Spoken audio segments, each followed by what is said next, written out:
বামপন্থীরা দুটো জিনিস দিয়ে যে কোনো সংকট ব্যাখ্যা করার চেষ্টা করে। এক, প্রাকৃতিক সম্পদ লুট। দুই, পরিবেশ ধ্বংস। কিছুদিন আগে কিছু না জেনে আরাবল্লী নিয়ে নামে, পরে সব জানতে পেরে চুপ 99%। একমাত্র যাদবপুরে এই ছাত্র নেতা তথা আজকের অধ্যাপক নেতা। দেখলাম একটা পত্রিকায় মিথ্যায় ভরা উত্তর সম্পদীয় লিখেছে। আসলে যাদের কারণ দোকান কাটা তাদের লজ্জা একটু কমই থাকে, নইলে নিজের চিরকুটে এবং বিজ্ঞাপন ভারিয়ে চাকরি পেয়ে কীভাবে দিনের পর দিন টিভিতে বসে দিনুদের টেট কেলেঙ্কারি নিয়ে বড় বড় জ্ঞান দেন। আর হলো প্রাকৃতিক সম্পদ, কাল পরশু খামেনির মতো জানোয়ার মানুষের তাড়া খেয়ে পালালেও আবার সেই মার্কিট সাম্রাজ্যবাদ ও প্রাকৃতিক সম্পদের দোহাই দেবে।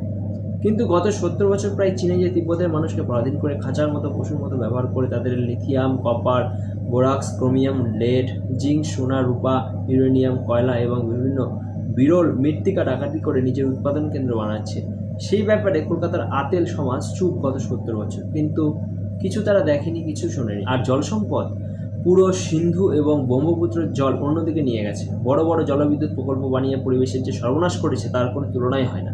খরা এবং বন্যা চীনে আগামী দিনে প্রতি বছরই ঘটনা হতে চলেছে, কিন্তু এই ব্যাপারেও চুপ কলকাতার আতেল সমাজ, একেবারে অন্ধ। অথচ ভেনেজুয়েলা বা ইরানে আমেরিকা এলে কিংবা আরাবল্লীতে সম্পূর্ণ বিজ্ঞান ভিত্তিকভাবে একটা পরিবেশ ফর্মুলা দিলে বিজ্ঞান চিৎকার আকাশ বাতাস কাঁপায়। আসলে কলকাতার আতেল বাঙালি বিজ্ঞান বা যুক্তি থেকে নিজেকে সেই দিন থেকে সরে নিয়েছে যেদিন ডক্টর সুভাষ মুখোপাধ্যায় খুন হয় এবং কলকাতার এলিট সমাজ চুপ করে সেই ঘটনাকে সমর্থন করে ব্যক্তিগত স্বার্থে। কাল পরশু কলকাতার আতেল সমাজ আরও জোরে চিৎকার করে খামেনি রাশিয়া বাড়ানোর খবর সরকারি কানে